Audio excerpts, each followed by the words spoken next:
అప్పుల బాధలు వెంటాడుతున్నాయా? అయితే 6 జేవిఆర్ వారి జాతిరత్నాలు ధరించండి. రైట్, బ్రేకింగ్ న్యూస్ చూస్తున్నాం మనం టీవీ స్క్రీన్ పై. హైదరాబాద్ పోలీస్ శాఖలో సంచలనం రేపిన ఘటనలో Jubilee hills police station CI Srinivasulu రెడ్డిని సస్పెండ్ చేస్తూ హైదరాబాద్ పోలీస్ కమిషనర్ ఉత్తర్వులు జారీ చేశారు. ఫిర్యాదు చేయడానికి వచ్చిన ఒక మహిళను తన అధికారాన్ని దుర్వినియోగం చేస్తూ వ్యక్తిగతంగా శారీరకంగా లొంగ తీసుకొని ఆ తర్వాత ఆమెను బెదిరించడం, డబ్బులు వసూలు చేయడం వంటి ఆరోపణలు అంతర్గత విచారణలో ప్రాథమికంగా నిర్ధారణ కావడంతో ఈ చర్యలు తీసుకున్నారు.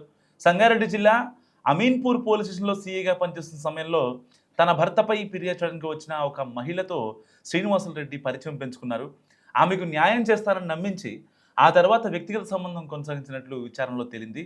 అలా కొంతకాలం ఇద్దరు ఒకే ఇంట్లో కలిసి నివసించినట్లు కూడా దర్యాప్తు అధికారులు గుర్తించారు.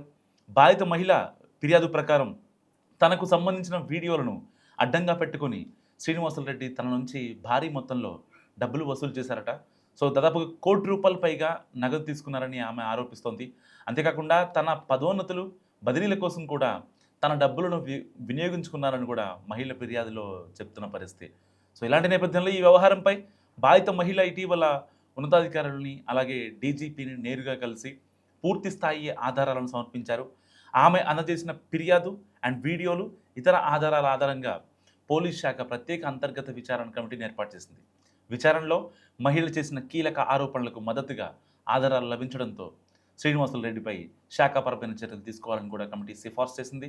విచారణ అనంతరం ఆరోపణలు ప్రాథమికంగా నిజమని నిర్ధారించిన హైదరాబాద్ పోలీస్ కమిషనర్ శ్రీనివాసులు రెడ్డిని సస్పెండ్ చేస్తూ ఉత్తర్వులు జారీ చేశారు. అలాగే బాధిత మహిళను బెదిరించినట్లు కూడా విచారణలో గుర్తించారు. అయితే ఇంకా ఈ వ్యవహారంలో తదుపరి దర్యాప్తు కొనసాగుతోంది. విచారణ పూర్తయ్యే వరకు సంబంధిత చట్టపరమైన శాఖాపరమైన చర్యలు కొనసాగినట్టుగా అధికారులు చెప్తున్న పరిస్థితి. సో తుది విచారణ, ఆ నివేదిక ఆధారంగా, ఆ ఫైనల్ రిపోర్ట్ ఆధారంగా మరిన్ని చర్యలు తీసుకునే అవకాశం కూడా ఉంది. ఇప్పటికే శ్రీనివాసులు రెడ్డి జూబ్లీ సీఏ కొనసాగుతున్నారు. సో సిపి సజ్జనర్ ఒక్కసారిగా అతనిపై సస్పెన్షన్ వేటు విధించారు. ఒక మహిళని ఇంతకుముందు అమీన్పూర్లో సీఐగా వర్క్ చేస్తున్నప్పుడు ఆ మహిళ తన భర్తతో ఉన్న వివాదాల నేపథ్యంలో అయితే డివోర్స్, లేదంటే కనుక ఇద్దరి ఆస్తి, అయితే ఆవిడ పెళ్ళప్పుడు ఇచ్చిన ఆ కట్నం కావచ్చు, అంటే ఆ బంగారం కావచ్చు, దానికి సంబంధించి ఒక న్యాయం చేయమని చెప్పి అమీన్పూర్ పోలీస్ స్టేషన్ తలుపు తట్టింది. అయితే అక్కడ సిఐగా పనిచేసినటువంటి ఈ శ్రీనివాసులు రెడ్డి తనను నమ్మించి నీకు న్యాయం చేస్తా ఎట్టి పరిస్థితుల్లో అంటూ ఆ అమ్మాయికి చెప్పడం జరిగింది. సో దాంతో ఆ బాధిత మహిళ కూడా ఈ శ్రీనివాసులు రెడ్డిని నమ్మింది. సో పోలీస్ వాళ్ళని, అంటే వాళ్ళకి కష్టంలో ఉన్నప్పుడు పోలీస్ వాళ్ళని ఆబ్వియస్గా నమ్ముతారు. ఎవరైనా సరే, అక్కడ అబ్బాయి ఉన్నా సరే, అమ్మాయి ఉన్నా, ఎవరున్నా, ఆంటీ ఉన్నా, అంకుల్ ఉన్నా. సో దాంట్లో డౌట్ ఏం లేదు. ఒకవేళ వాళ్ళకేమన్నా, అంటే వాళ్ళకి న్యాయం జరగాలి కాబట్టి వాళ్ళకి ఎంతో కొంత డబ్బులో లేకపోతే బంగారమో ఇంకోటి ఇవ్వడానికైనా సరే ఏ మాత్రం ఆలోచించరు. వెనక ముందు ఆలోచించకుండా వాళ్ళకి డబ్బులు ఇచ్చేస్తారు. అంటే మనకి మళ్ళీ పోలీస్ వాళ్ళకి ఎదురు తిరిగితే రేపొద్దున మళ్ళీ సిచ్యువేషన్ మొత్తం మారిపోద్దేమో, మనకి జరగాల్సిన న్యాయం జరగదేమో అనే భయంలో చాలామంది డబ్బులు ఇచ్చేస్తూ ఉంటారు.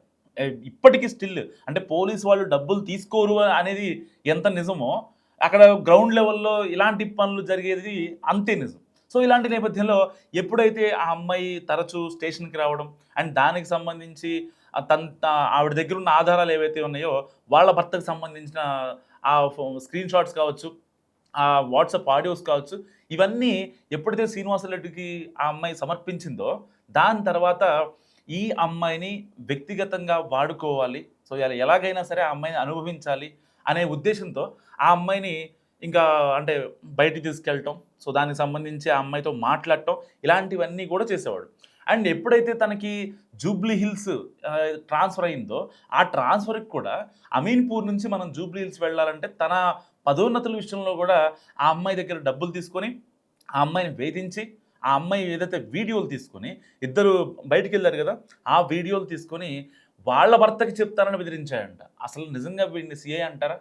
అంటే ఎంత దారుణం చెప్పండి. ఒక మహిళను నమ్మించి ఆ అమ్మాయి న్యాయం కోసం వస్తే తనకి నీ కుదిరితే న్యాయం చేయి, లేదంటే పంపించి. ఆల్రెడీ నువ్వు ఒక సీఐగా ఉన్నావన్న విషయం నీకు తెలుసు.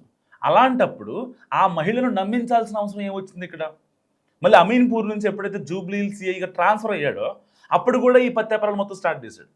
ఏది ఆవిడ దగ్గర డబ్బులు తీసుకొని, లేదు మనం జూబ్లీ హిల్స్ సీఐగా వెళ్ళామంటే ఇంకా సంపాదించవచ్చు, అక్కడ అయితే నియర్ బై ఉండే కేఫ్లు కావచ్చు, రెస్టారెంట్లు కావచ్చు, వీటన్నిటికీ చాలా ఎక్కువ మొత్తంలో మనకు డబ్బు వస్తుంది. జూబ్లీ హిల్స్ అంటే మామూలు పిఎస్ కాదు అని చెప్పి ఆవిడ దగ్గర డబ్బులు తీసుకొని మళ్ళీ ఇక్కడ ట్రాన్స్ఫర్ అయ్యాడు. ట్రాన్స్ఫర్ అయిన తర్వాత కూడా వాళ్ళ భర్తకి పంపిస్తా అని చెప్పి ఈ అమ్మాయి వీడియోలు అన్నీ మొత్తం సేకరించాడు. సో గతంలో కూడా అమీన్పూర్ స్టేషన్లో సిఐగా పనిచేస్తున్నప్పుడు కూడా ఈ శ్రీనివాసరెడ్డి పైన చాలా అలిగేషన్స్ ఉన్నాయి. సో ఆల్మోస్ట్ ఏదైతే ఇంకా అక్కడ అవన్నీ వద్దనుకొని వాళ్ళందరికీ ఒక్కొక్కరికి సర్ది చెప్పేసి మళ్ళీ జూబ్లీ హిల్స్ రావడం జరిగింది. ఎప్పుడైతే జూబ్లీ హిల్స్ వచ్చాడో, జూబ్లీ హిల్స్ వచ్చిన తర్వాత ఇంకా ఆగడాలు మరింత ఎక్కువైపోయాయి. సో ఇంకా ఆల్మోస్ట్ ఏదైతే శ్రీనివాసరెడ్డి భార్య వీళ్ళిద్దరికి కొన్ని గొడవలు అవ్వటం అండ్ ఒక ఇల్లు అద్దెకి తీసుకోవడం అండ్ ఆ బాధిత మహిళ ఇద్దరు కలిసి ఉండడం, అప్పటికే దాదాపుగా 79 లక్షలు సరిగ్గా వితిన్ 1 ఇయర్లో 79 లక్షలు ట్రాన్స్ఫర్ చేసింది. ఆ అమ్మాయి అకౌంట్ నుంచి కావచ్చు అండ్ పదోన్నతుల విషయంలో కావచ్చు అండ్ వాళ్ళ ఎక్స్పెన్సెస్ విషయంలో కావచ్చు, వాళ్ళ ఫ్యామిలీ సర్వైవల్ కోసం కావచ్చు, ఇలా ప్రతి దాంట్లోనూ ఆవిడ దగ్గర నుంచి ఈ సిఐ శ్రీనివాసరెడ్డి ప్రతిదీ స్క్రీన్ షాట్ సహా ఆ బాధిత మహిళ ఎవరైతే ఉన్నారో ప్రతిదీ అప్పగించింది. ఎప్పుడైతే ఇక లేదు నన్ను పెళ్లి చేసుకో అనే మాట వచ్చిందో, అంటే యాక్చువల్గా ఆ బాధిత మహిళ అసలు సిఐ శ్రీనివాసరెడ్డి ఎంతవరకు కరెక్ట్, నా విషయంలో ఎంతవరకు కరెక్ట్ ఉన్నాడు, ఇప్పటిదాకా పెళ్ళి అవ్వలేదని అబద్ధం ఆడుతున్నాడు, సో మళ్ళీ వాళ్ళ కొడుకులకి వాళ్ళ కూతుళ్ళకి వాళ్ళ భార్యకి డబ్బులు కావాలని చెప్పి ఇది ఈ అమ్మాయి దగ్గర తీసుకుంటున్నాడు, అసలు ఎంతవరకు నిజం అని చెప్పి ఆ బాధిత మహిళ ఏం చేస్తుందంటే పెళ్లి చేసుకుందామని చెప్పి మాట్లాడింది. ఎప్పుడైతే ఆవిడ నోటి నుంచి పెళ్లి అనే మాట వచ్చిందో ఇక అప్పటి నుంచి ఆవిడని వదిలించుకునే ప్రయత్నం చేశాడు. ఆల్మోస్ట్ ఇంకా వద్దు, నీకు నాకు సెట్ అవ్వదు, నన్ను అనవసరంగా రోడ్డుకి లాక్కు, నేను ఒక సీఐగా ఉన్నా, బాధ్యత గల సీఐగా ఉన్నా. మరి ఈ బాధ్యత గల సీఐకి అమీన్పూర్లో ఆ అమ్మాయి స్టేషన్ మెట్లు ఎక్కినప్పుడు వాళ్ళ భర్తతో గొడవల విషయంలో కావచ్చు, దాదాపుగా ఆల్మోస్ట్ ₹1 కోటి అయితే ఫస్ట్ 6 మంత్స్లో 79 లక్షలు పెట్టింది, ఆ తర్వాత ఆల్మోస్ట్ ఒక 25 లక్షల్లో పెట్టింది. అంటే మొత్తం కలుపుకుంటే ₹1 కోటి పెట్టింది. రూపాయి కాదు, ₹2 కాదు, ₹1 కోటి పెట్టింది. మరి ₹1 కోటి పెట్టినప్పుడు నేను ఒక బాధ్యత గల సీఐని, నా పదవిని దుర్వినియోగం చేసి ఆవిడని ఎందుకు మనం రోడ్డును పెట్టాలి? సో ఆల్మోస్ట్ అప్పటికే ఆవిడ ఈ లాయర్స్ని అప్రోచ్ అయింది, వీళ్ళందరితో మాట్లాడింది. సో వీడి చేసిన మిస్టేక్ ఏంటి, లేదు నేనే చేస్తాను నీకు, అసలు నువ్వు ఎలాంటి లాయర్ని కూడా అప్రోచ్ అవ్వాల్సిన అవసరం లేదు, ఎట్టి పరిస్థితుల్లో నేను న్యాయం చేస్తాను అని చెప్పాడంట. వీళ్ళ నిజంగా పోలీసులు అంటే ఎవరికైనా అంటే ఇప్పటికీ మనం ఓళ్ళలో చూస్తూ ఉంటాం చాలా విషయాల్లో, ఏదైనా పోలీసు వాళ్ళు వచ్చారంటే చాలా మంది భయపడుతూ ఉంటారు. సో అంటే ఎక్కడ కేసు మనమే తిరగబడుద్దు అని చెప్పి ఇప్పటికీ వాళ్ళు డబ్బులు ఇస్తూ ఉంటారు. ఎందుకు తెలుసా, అంటే వాళ్ళు ఎంత అడిగినా సరే అవసరానికి మించి ఇచ్చేస్తూ ఉంటారు చాలామంది. వాళ్ళు ఎక్కడ వాళ్ళ మీద తిరగబడుద్దు అని చెప్పి అది అనే ఒక ఉద్దేశంతో మాత్రమే వాళ్ళకి ఇస్తూ ఉంటారు.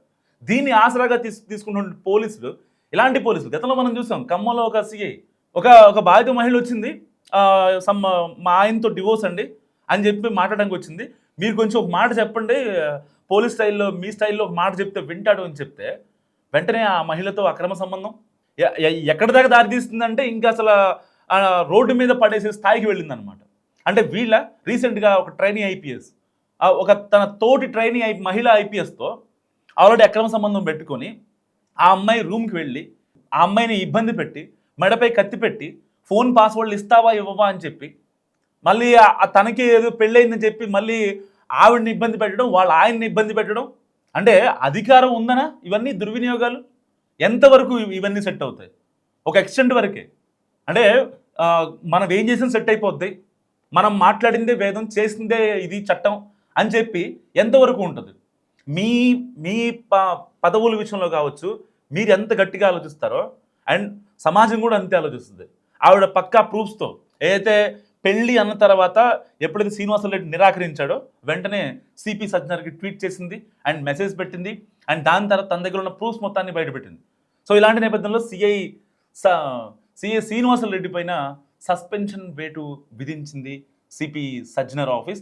సో ఇలాంటి నేపథ్యంలో ఇప్పుడు అంటే బాధితురాలు ఏదైతే సమర్పించిందో ఆడియో కాల్స్ కావచ్చు, వాట్సాప్ చాట్స్ కావచ్చు, ఇన్స్టా కాన్వర్జేషన్స్ కావచ్చు, ఎందుకంటే ఆ మెటాకి ఆల్రెడీ మెయిల్ పెట్టారు, సో తనకి సంబంధించిన ఇన్స్టాగ్రామ్ చాట్స్ కావచ్చు అండ్ ఏవే రీల్స్ పెట్టాడు అండ్ ఏ మెసేజ్లు పెట్టాడు అండ్ దానికి సంబంధించి ఇటు ఫేస్బుక్లో కావచ్చు, ఆ మెటా మొత్తానికి ఇప్పుడు వీళ్ళు ఒక లెటర్ పెట్టిన పరిస్థితి, పోలీసుల నుంచి సిపి ఆఫీస్ నుంచి ఒక రిక్వెస్ట్ మెయిల్ పెట్టారు.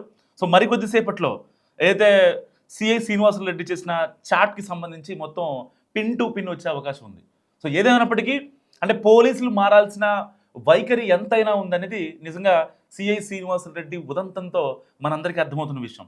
సో ఏ ఒక్క బాధిత మహిళ మీతో ఎవరైనా, ఏ పోలీస్ అయినా, కానిస్టేబుల్ అయినా, ఎస్ఐ అయినా, లేకపోతే డిఎస్పీ అయినా, ఎవరైనా సరే, ఏ స్థాయి అధికారి, ఈవెన్ స్టేషన్లో కూర్చున్న రైటర్ దగ్గర నుంచి స్టేషన్ ఎస్హెచ్ఓ ఎవరైతే ఉంటారో సిఐ వరకు ఎవరన్నా మీతో అసభ్యంగా ప్రవర్తిస్తే మీరు దానికి వంత పాడకండి. వాళ్ళకి బెదిరించాల్సిన అవసరం లేదు. వాళ్ళు ఒక పీపుల్ సర్వెంట్స్. వాళ్ళు తీసుకునే ప్రతి రూపాయి మనం కట్టే ట్యాక్సుల నుంచే వెళ్తాయి. చాలామంది మర్చిపోతూ ఉంటారు. అంటే వాళ్ళు వాళ్ళు వాళ్ళు ఏం మాట్లాడినా పర్లేదు, వాళ్ళు ఏం చేసినా పర్లేదు, మనకి న్యాయం జరుగుద్ది కదా అనే ఒక ఫోబియాలో ఉంటారు, ఒక భ్రమలో ఉంటారు.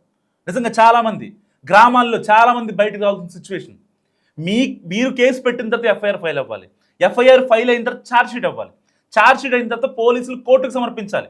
ఇదే ప్రాసెస్. అంతేగాని మీరు సాక్షుల కోసమో పోలీసు వాళ్ళని ప్రసన్నం చేసుకోవడానికి డబ్బులు ఒక్క రూపాయి కూడా ఇవ్వాల్సిన, అంటిల్ అన్లెస్ మీ దగ్గర తప్పు లేనంత వరకు.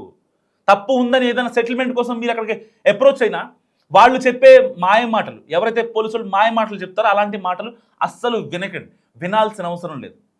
ఇవాళ అంటే కాక్రోచ్ జనతా పార్టీ ఢిల్లీ లెవెల్లో కేంద్ర మినిస్టర్నే, కేంద్ర మంత్రినే ఇవాళ తప్పించారంటే అంటే మన రైట్స్ ఏంటో మనం గుర్తుపెట్టుకోవాలి. ఫస్ట్ థింగ్, మనం ఎంతవరకు వెళ్తున్నాం, మనం ఎంతవరకు మాట్లాడుతున్నాం అనేది చాలా ఇంపార్టెంట్. లిమిట్ దాటిన తర్వాత ఎవరికైనా మనం కంప్లైంట్ చేసే అవకాశం ఉంది. ఎవరి మీదైనా ఎవరికైనా మనం కంప్లైంట్ చేసే అవకాశం ఉంటుంది. నిజంగా అంటే పోలీస్ శాఖలో సిఐ శ్రీనివాసరెడ్డి ఉదంతం ఒక బెంచ్ మార్క్గా చెప్పొచ్చు. మరి మీరేమనుకుంటున్నారు? మస్తు కామెంట్ చేయండి.